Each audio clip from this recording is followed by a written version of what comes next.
Top psycho thriller సినిమాలు, psychological thrillers. ఈ సినిమాలు మనస్తత్వశాస్త్రం, సస్పెన్స్ మరియు ఊహించని మలుపులతో ట్విస్ట్స్ సాగుతాయి. అనుకోకుండా ఒకరోజు 2005 చంద్రశేఖర్ ఏలేటి దర్శకత్వంలో వచ్చిన ఈ సినిమా ఒక కల్ట్ క్లాసిక్. ఒక యువతి తన జీవితంలో ఒక రోజును మర్చిపోవడం, ఆ రోజు ఏం జరిగిందో తెలుసుకునే క్రమంలో ఎదురయ్యే వింత సంఘటనల సమాహారం.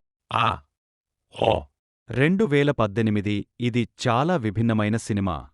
మల్టిపుల్ పర్సనాలిటీ డిజార్డర్ నేపథ్యంలో సాగే ఈ కథలో క్లైమాక్స్ ట్విస్ట్ అందరినీ ఆశ్చర్యపరుస్తుంది. నేనొక్కడినే 2014 మహేష్ బాబు నటించిన ఈ చిత్రం ఒక సైకో థ్రిల్లర్. భ్రమలకి, హాలూసినేషన్స్, నిజానికి మధ్య తేడా తెలియక సతమతమయ్యే హీరో తన గతాన్ని ఎలా వెతికాడు అనేది కథ. అనసూయ 2007 ఒక సైకో కిల్లర్ నేపథ్యంలో సాగే ఇన్వెస్టిగేటివ్ థ్రిల్లర్. ఇందులో కిల్లర్ చేసే హత్యలు మరియు అతని మనస్తత్వం చాలా భయంకరంగా ఉంటాయి. నేను మీకు తెలుసా?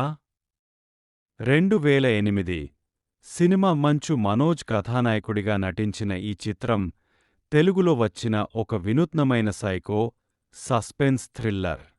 హాలీవుడ్ స్టైల్ మేకింగ్తో అప్పట్లో ఇది ఒక ప్రయోగాత్మక చిత్రంగా నిలిచింది.